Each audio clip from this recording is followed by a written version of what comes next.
Good afternoon and welcome to Locked On NBA Daily. On today's show, can Giannis carry the Bucks roster back to the finals? Plus, what exactly are the Kings and 76ers planning? You are Locked On NBA.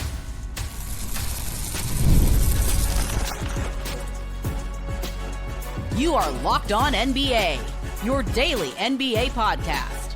Part of the Locked On Podcast Network, your team every day. Hello and welcome back to Locked On NBA. However you're tuning in on YouTube or on your favorite podcast app, thanks for making Locked On NBA your first listen every day. I'm Wes Goldberg, and today we're trying to figure out what teams like the Philadelphia 76ers and Sacramento Kings are doing after their latest offseason moves, and we're doing it with the help of Locked On's local experts. I have two of the best with me, as always, from the Locked On Nuggets podcast and NBA senior writer for the Action Network, Matt Moore. Matt? We are recording this as NBA preseason kicks off the Abu Dhabi games following the Sixers and Knicks having two straight turnovers. We are so back, baby. We are back. Haize, Bulls and Bears creator for Bleacher Report, a host of Locked On Bulls. Hey, we're here. We've made it through an offseason of talking about Jonathan Kuminga and Joel Embiid for like so much of the offseason. I'm just glad basketball's back. It's coming back, and we're doing our team preview series. Let's just jump right into our preview of the Milwaukee Bucks. It was an eventful offseason for them. They buy out Damian Lillard. They sign Myles Turner. They add a couple of guys to the roster, but mostly when you look at this roster, it's Giannis, right? And so we asked Jeff Garcia, the host of Locked On Bucks, what the biggest question is facing the Bucks this season. Hey, what's up? It's Justin Garcia of the Locked On Bucks podcast, talking about the biggest question facing this Bucks team. It's really two that are tied together. The greatness of Giannis. How much can that carry with this group? And how good is their offense? Is it good enough? Because we've seen this Bucks offensive team the last 2 years really settle into a middle-of-the-pack or worse ranking.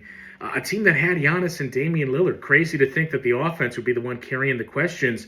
Yet here we are. So increased and enhanced, we think, roles for players like Kevin Porter Jr., Gary Trent Jr., potentially even Myles Turner.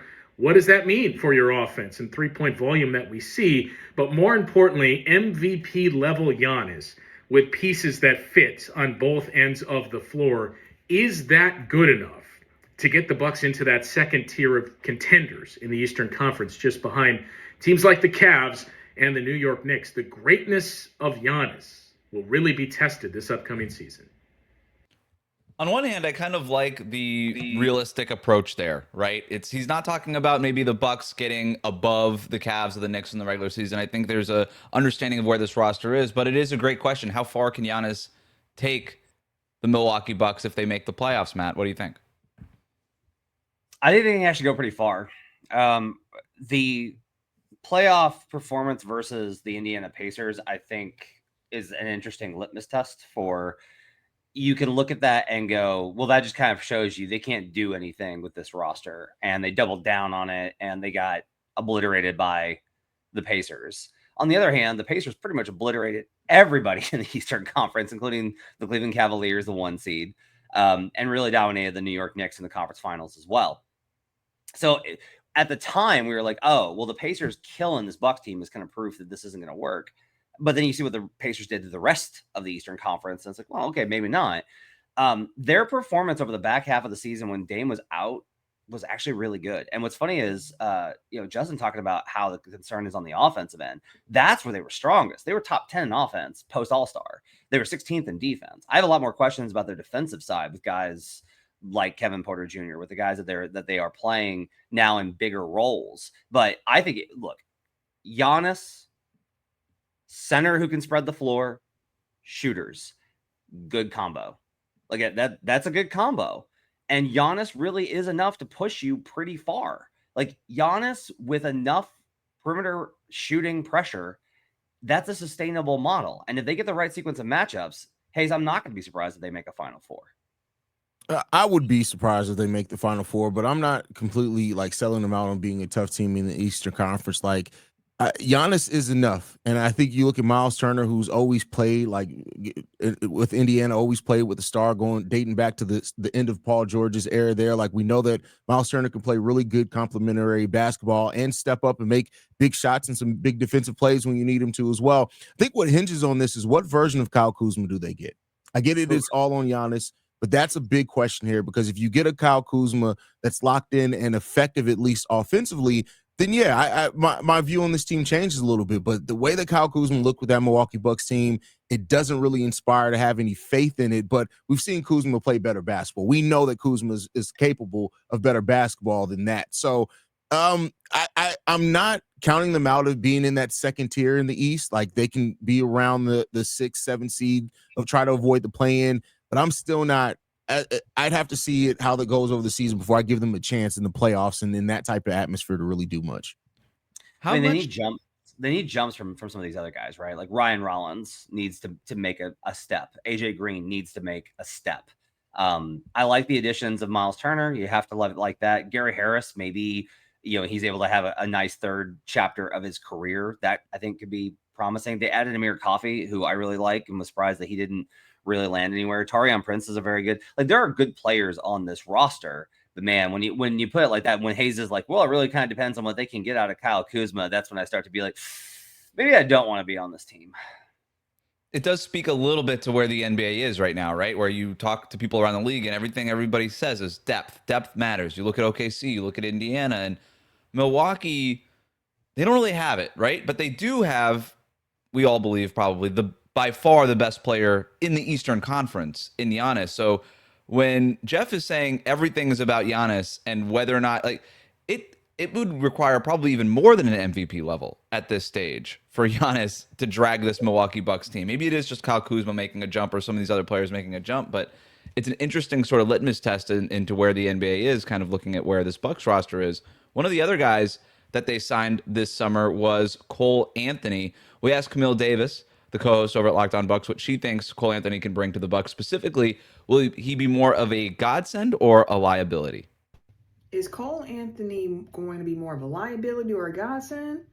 One, I don't think that the stakes are that high on Cole Anthony this season, but I think that Cole Anthony is going to lean closer to that godsend, which, again, very strong language, but closer to that. Because one of the questions for the Milwaukee Bucks coming into the season was who's going to be that starting point guard without Damian Lillard in the lineup, right? Kevin Porter Jr. or Ryan Rollins was one of the big debates here back and forth for a while. Ryan Rollins is somebody who projects as more of that combo guard, doesn't need the ball in his hands as much, while you got a KPJ who kind of needs the ball, that shot creation. One of the ideas of not starting KPJ was because you need that shot creation off the bench. You bring in Cole Anthony, you still have that end guard format allowing you to start Kevin Porter Jr. if you so desire. So more than anything, I think Cole Anthony would be a positive for the Bucks. Again, I think godsend and liability are both too strong, but it is what it is. Haize, is it what it is? Are we overreacting perhaps to the Cole Anthony addition here? What do you think about his role on the team? I mean, if you're looking at Cole Anthony to be a godsend for you, just go ahead and go to hell. Just go ahead and accept the role. Just go ahead and just I'm just like Cole Anthony's had solid seasons, make no mistake about it. And maybe he does rediscover some things here in Milwaukee, but I'm not willing to bet on Cole Anthony to be a difference maker for the Milwaukee Bucks. Well, what I think is interesting is Cole played such a big role for that Magic team. Like he played a big role for them, and then all of a sudden they move him, and the Grizzlies are just like, nah, we're good, we're okay. I was like a little bit surprised because like Cole's proven to be a veteran player in this league, and the Grizzlies literally let him go. I do think having a firebug point guard like that helps, because these little bursts of scoring that Cole can give you, where it's like that he gets 7 points in a row in the second quarter, right? And all of a sudden a 2-point Bucks lead is now a 9, or a 9-point Bucks deficit is now a 2.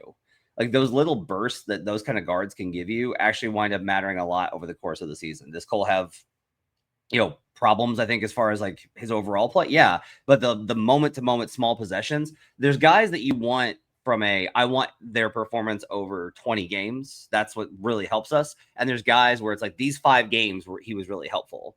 and Cole's more in the latter. And I do think that kind of helps, though. I think that one of the things that you also want, you talk about depth, Wes, with depth, I think you can't always just be like, we know that all of these guys are great. You can't always be the Thunder. You can't be these teams that have incredible depth. So what you want opportunity. Like, can a number of these guys hit? Can it be like Ryan Rollins had a good season and Cole Anthony helped and Bobby Portis had a bounce back? If you get those kind of things, it adds up and it really kind of helps you. And that could be the difference in getting you where you want to go. Yeah, hopefully, I like that better than relying on Cole Anthony, because the problem with Cole Anthony is like his best numbers came when the Magic weren't good. As soon as the Magic started being good, those numbers started dropping off, right? And he's inconsistent. Like, he had months where he averaged 12, 13 points per game, and then months where he dropped down to 6 and 8. Like, he's just a very inconsistent player. If he can find that consistency in his role with Milwaukee, yeah, he can definitely help them. I love the Bobby Portis thing. Bobby is such a game changer at times. It just is not always as consistent. So if you could do it by committee with the depth there, and they have different months when they get hot or whatever it is, then great. They're going to need somebody, though, to step up off that bench each and every night, and I just don't know if I trust that from their bench right now. The one thing that the Orlando Magic always said about Cole Anthony, and this was pretty obvious, amazing locker room guy. And I do think that that's going to be a positive impact in Milwaukee, especially when you look at a team that you look at the championship team, basically it's only Giannis left, right? And so they've had a lot of roster turnover the last couple of years. Maybe that locker room presence will be helpful at the very least. But we're going to move on to the Sacramento Kings, who are talking a lot about offense, but can they really get back to lighting the beam in Sacramento? Today's episode of Locked On NBA is brought to you by Peloton. Peloton is shaping the future of fitness with their brand new Peloton Cross-Training Tread Plus, powered by Peloton IQ. It's the most advanced equipment yet, designed to give you real-time guidance and endless ways to move, whether you're running, lifting, or cross-training with your favorite instructors. This is training reimagined. Peloton is built for breakthroughs with tools that help you plan, stay motivated, and reach peak performance. I love how the Peloton IQ system offers real-time strength coaching. It actually tracks your reps, suggests the right weights, and corrects your form, making every rep safer and smarter. The swivel screen is a game changer. You can go from running on the Tread Plus to strength training without missing a beat. And the personalized class recommendations keep you engaged. You get workouts tailored to your vibe and energy levels every week. So let yourself run, lift, flex, and push forward. Explore the new Peloton Cross Training Tread Plus today at onepeloton.com. Welcome back to Locked On NBA. The best way to support the show is to subscribe on YouTube. Let's go to Sacramento, where we asked Locked On Kings host Matt George about this Kings roster. What's up, everybody? This is Matt George, host of the Locked On Kings podcast. What is the biggest question with the Sacramento Kings this season? Well, there are a million of them, but arguably the biggest one is, how does this all work? There's no doubt that the Sacramento Kings have a tremendous amount of talent on this roster, from DeMar DeRozan to Zach LaVine, of course, Domantas Sabonis as well, the addition of Dennis Schroeder. But is this the Isle of Misfit Toys, or can new head coach Doug Christie find a way to get this team to be cohesive, to work together, to not look like a poorly picked fantasy basketball team or a group that got together for a pickup game at the gym or in the Drew League? There are a lot of questions of how you can make this work. How can the Sacramento Kings find a way to make LaVine and DeRozan effective together, unlike their time in Chicago? The one answer that we potentially have is that, well, it's up to the point guard. The best year that those two had together in Chicago was when Lonzo Ball was healthy. Dennis Schroeder is the only point guard on this Kings roster, so maybe, just maybe, it all falls on him. Could be a scary or potentially exciting thought for the reigning Eurobasket MVP. Haize, Dennis Schroeder. Sounds like there's a lot riding on him. Yeah, I mean, shout out and put some respect. That's a future basketball Hall of Famer because of his international play there. Let's go. But yeah, they do need a point guard, and they do need somebody who's going to organize that team. And I just don't know if at this point in his career, if Schroeder's really that guy. Like, of course he can facilitate. He's solid in that area. I just don't know if he's going to even be able to manage this. The thing about DeMar and Zach LaVine together is that you almost have to play your turn, my turn basketball with those two being on your team. I've experienced it, right? And even if you do have a point guard to get it together, the thing that also made that work is that Lonzo didn't really have the ball in the half court. DeMar did, and Lonzo facilitated the transition offense, and most of Lonzo's shots were threes. The majority of his shots were threes when he played with those two. I just don't see Dennis Schroeder having that part of his game, so we'll see how it balances out. It's going to be interesting to watch, but I don't see them being very successful at it. I'm confused because, like, I don't think you need a point guard. Like, I really don't. I didn't think that having Dennis Schroeder being the big pickup was so baffling for me. Whereas, like, the ball's going to be in LaVine and DeRozan's hands all the time. You talked about your turn, my turn. It's more like DeMar's turn, DeMar's turn, DeMar's turn, DeMar's turn, DeMar's turn, DeMar's turn, Zach's turn, DeMar's turn, DeMar's turn, Zach's turn, DeMar's turn, DeMar's turn. Like, they had better balance than that in Chicago, but I get what you're getting at. Look, DeMar DeRozan, again, I want to stress this, is one of the most respected and beloved guys in the league. Everybody loves DeMar. There is something about his game, I think, that takes away from other guys. Keegan Murray was like rising up and has all this potential, and he was the guy I was most worried about because I've seen this happen. These guys that have a lot of potential they just vanish into the ether when DeMar shows up. And sure enough, last year Keegan has a big downturn, and now nobody's talking about it. That's going to cost him a lot of money if this continues. The big question should not be about, like, how is this all going to fit together? The big question is, who's going to be there at the end of this season? Because there was a lot of talk and a lot of rumors about DeMar DeRozan getting dealt potentially to Miami. And the other one, Domantas Sabonis, made some noise last year about the possibility of maybe him reevaluating his future with the Kings after the De'Aaron Fox trade. Now, Sabonis is going to walk that back, and, like, all the reports are that, like, he's there and it's cool. I'm suspicious. I wonder if we're going to see Domantas Sabonis get traded at the deadline. I wonder if we're going to see DeMar DeRozan get traded at the deadline. But I will tell you, like, Zach LaVine is awesome and does not get a chance to show it. His season last year was tremendous, and he keeps being put in bad situations to showcase it. He was looking like an all NBA level guard in Chicago, and then DeMar shows up. Like, the combo is bad here. There's good pieces, but my bigger question is just, like, who's going to be still on this roster by the end of the season? Because I think there's a strong possibility we're going to see a number of trades of this Kings team.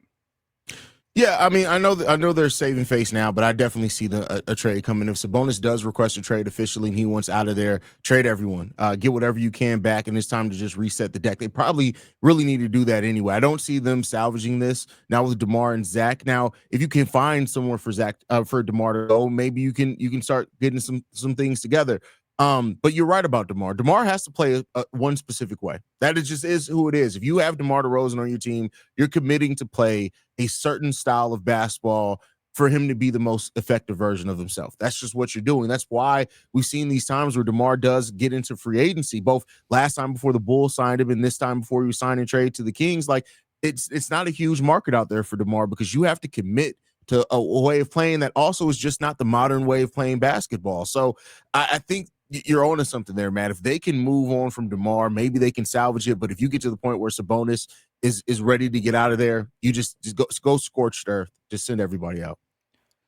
We know Matt won't be trading for DeMar DeRozan based on that whole monologue there. But look, the other problem with the Sacramento Kings roster, I know Matt was talking about the offense. We talked about the offense a little bit here. Dennis Schroeder, point guard. How do we run an offense?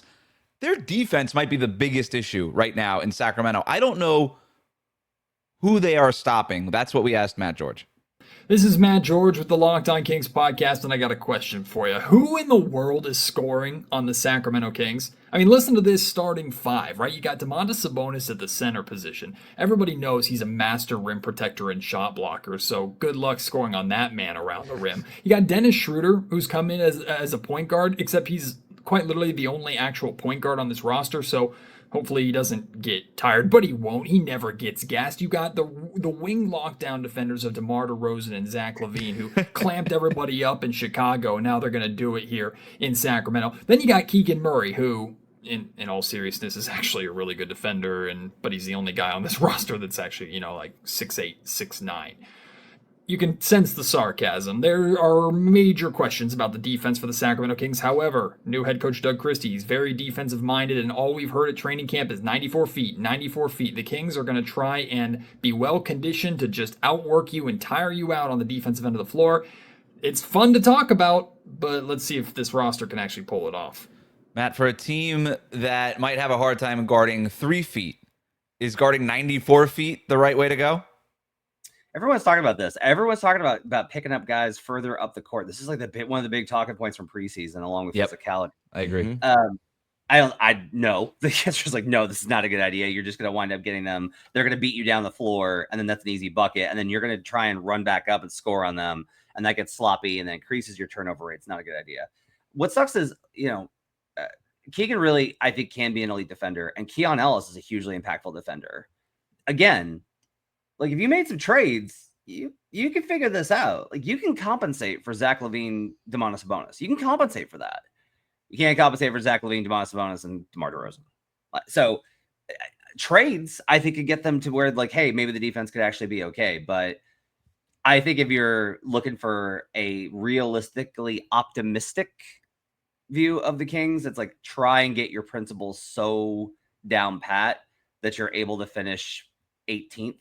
That should be like the goal, I think, for the Kings this season.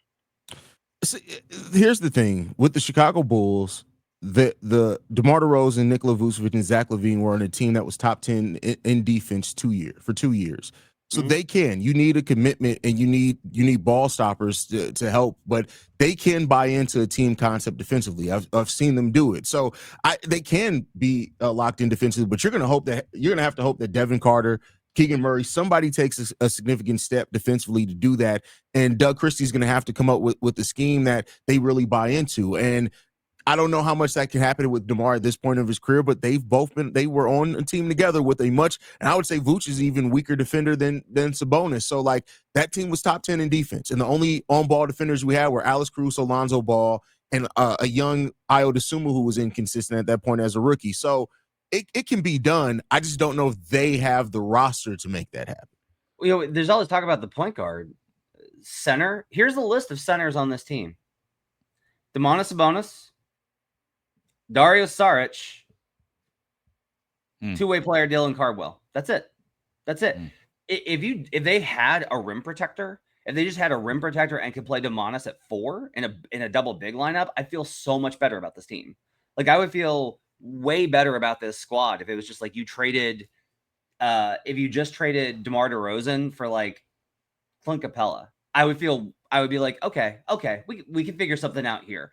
But the absence of that, I think, is really concerning. Their rim protection is going to be atrocious. Do you think that they would play Maxime Reynaud, who I know is a rookie, but he did average 1.5 blocks per game his last year at Stanford? He is the thing that he can do is be a lob threat and a shot blocker maybe right away. Do you think that they play him a little bit more to get that lineup you're talking about? Yeah, 7-1. I could see him playing just because I think you're going to need the skill set, right? So again, you can figure out stuff in season, but man, I'm just really worried about it from those kind of perspectives. And again, like I could see a good team in here, but they don't have the right combo and they way overcommitted to what they have. Speaking of rim protection, the Knicks may have just given away their starting lineup for the season. We'll talk about that next. Today's episode is brought to you by FanDuel. Right now, new customers can bet just $5 and get $300 in bonus bets if you win. That's right. Pick a bet, put down $5, and if it hits, you'll unlock $300 in bonus bets to use across the app. I love how FanDuel gives me so many ways to play. I've built parlays, tried player props, and even followed the live lines during games. It makes watching football even more exciting when you've got a little bit something riding on the action. Whether you're a casual fan or love diving into the stats, FanDuel makes the game day experience so much better. So, what are you waiting for? Visit FanDuel.com to download the FanDuel app today and get started. Thanks again for making Locked On NBA your first listen every day. The Locked On Podcast Network is a show for every team. Check out Locked On Bucks and Locked On Kings for more on those teams heading into the season. Let's get to some of the headlines around the league by asking the real question. Knicks coach Mike Brown decided to start Mitchell Robinson over Josh Hart in their first preseason game against the 76ers on Thursday afternoon, guys. The real question, is this a sign that Mike Brown plans to go big this season, or is it not worth reading too much into one preseason game, Matt? Good question. I tend to think that a preseason game doesn't mean that much, but I also don't have a lot of instances I can remember of a team throwing out a lineup in this type of situation where it's like a big key kind of question and then reversing it. Like I don't have a lot of memories I can pull of a team being like, all right, we're going to start with this in our preseason, and then the regular season opener is like, oh no, we're not doing that.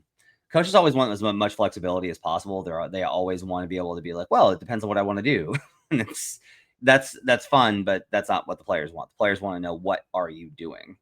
And I do think that there's a little bit, I think, of trying to repair some relationships with Mitch Robinson, because he was it took him a long time to earn his time, and then he was hurt, and then like when he came back, he wasn't starting, and now after that playoff run, it kind of looks like double big is the way that the league is going a little bit. So I think this is probably going to be our starting configuration for the New York Knicks going into the season.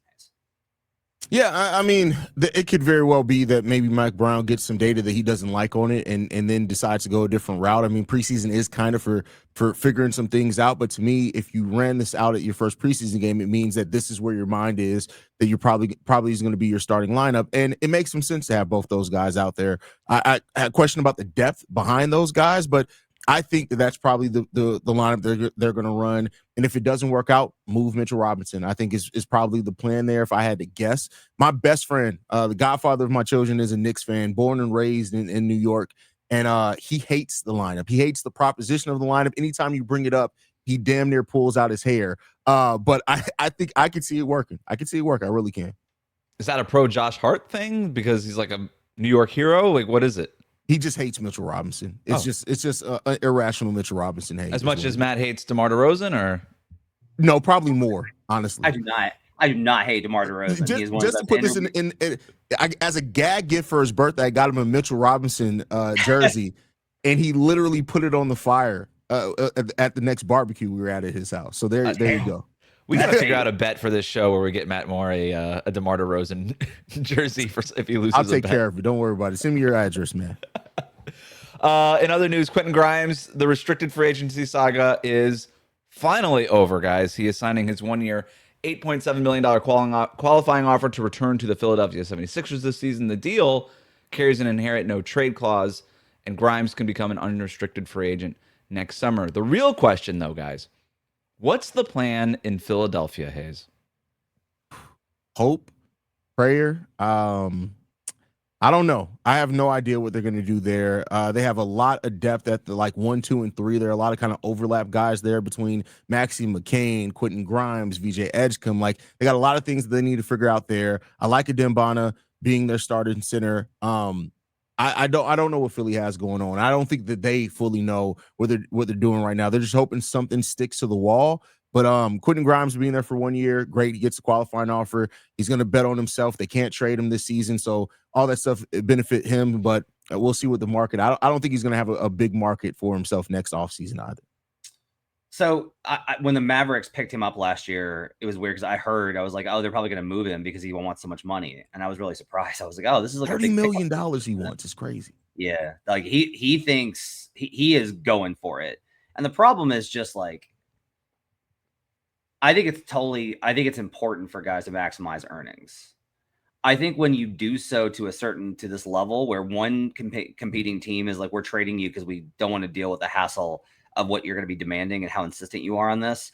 And the other team gets into this long stalemate with you. And you're like, you have this restricted free agency. And again, I think restricted free agency is unethical. Like I think a restricted free agency should be abolished for this exact type of situation. Exactly. Like see what he can get on the open market. But Grimes isn't going to be able to get this kind of opportunity. Like you have to have some level of realism. You're not going to get the opportunities you got last year. They're actually trying to win now. Like other guys are going to take up your usage. You're going to have to play a little bit of role player ball. And if you're still trying to go out there and gun because you want to be a 25 per game scorer so you can get that kind of money, the money that those guys get, and they do get paid, which is still ridiculous because there's so many useless, big, empty scoring stat guys in the league. That's going to conflict with what they're looking to do. So I think it's a nasty situation all around. And I just kind of wonder at the end of this, if this is going to be like, Quentin Grimes signs for the mid-level exception next summer, and then he has to go through this entire thing again. Right. He averaged 22, 5 and 5 in 28 games for Philly, had 2 40-point games. Yeah. Pretty decent shooting splits across his career, can hit the three, defends a little bit, nice, length out there on the perimeter. Like, Matt, when you look at, I know, $30 million is crazy. We all agree on that. But like, you look at Josh Giddey getting $25 million a year. Yeah. You look at some other players across the league. Where is Quentin Grimes on that scale? Like, what is a market value for Quentin Grimes? Or is this season the year where he has to kind of prove that out? What he needs one team to be like, we think you could be that guy. Mm. We don't have anything better. We think you could be that guy. Like, you need that type of a squad to kind of buy in and believe in you and go for that. But those squads are like Washington, who are going to give Trey that kind of opportunity. And then they've also, like, they brought in Cam Whitmore as a buyer low, lower buy on that kind of opportunity. You're going to need to find some team that is in that kind of spot. You basically got to go diving into the worst teams in the league to find a team that needs a player like that. And there's honestly not that many of them. Like, Charlotte doesn't need that. They've got Brandon Miller and LaMelo Ball. That's not what they need. So you're going to have to wait and try and find a team that is looking to add that kind of scoring punch. Maybe it looks better next summer and this will work out for him. That's going to be the gamble. There's a lot of really good players out there next summer. And I mean, he's going to have to stand out. And the question is, like, is he even going to have that opportunity here in Philly with them maybe investing in players that are actually going to be part of their future? I just don't see a world, like, if I'm not mistaken, and somebody correct me if I'm wrong, I don't think there's ever been a player that's taken the qualifying offer and returned to the team that they played on the qualifying offer for. So, like, Philly isn't going to necessarily be in a position where they're going to be looking on focusing on Quentin Grimes as a player. And the part of the problem with Quentin Grimes is that he's really good in some areas. Like, he's 3 straight years now shooting the ball almost 38% and over in some of those years from 3. So that's something he hangs hat on. 3-point shooting, we know teams pay for that. But he's been an efficient scorer at times. He hasn't really ever been overly efficient. He hasn't been terribly inefficient either. It's just, you look at Quentin Grimes and, like, you can find a bunch of these guys in the league, and I just don't know if that market's going to be there for him next year. Yeah, like, if it's Brooklyn or Utah and they come through with this huge offer, is that what you want? Is that what you want for your career? Because maybe you can get that way, but that's what you're kind of looking at. I think about a guy like Nickeil Alexander-Walker, and if I'm Grimes, maybe I'm trying to go more in that direction and turn this, like, hey, I could score 40 points every once in a while into, like, more of a feature than a bug. Like, look, I'm not Cam Thomas. I'm more this way. But if you need me to get buckets in a game in January when a bunch of guys are hurt, I could do it. But that would be maybe, but those players also don't make $30 million because we just saw what Nickeil Alexander got paid. So we'll see what happens there in Philadelphia. The one thing is, with McCain out for 4 to 6 weeks, the opportunities will definitely be, he's probably going to start for this team when the regular season begins. So the opportunity will be there for Quentin Grimes. If you like what you heard today, subscribe to Locked On NBA wherever you get your podcasts, including on YouTube. Thank you to Matt and Haize for their expertise every single day. Thank you for making Locked On NBA your first listen. We'll see you right back here tomorrow.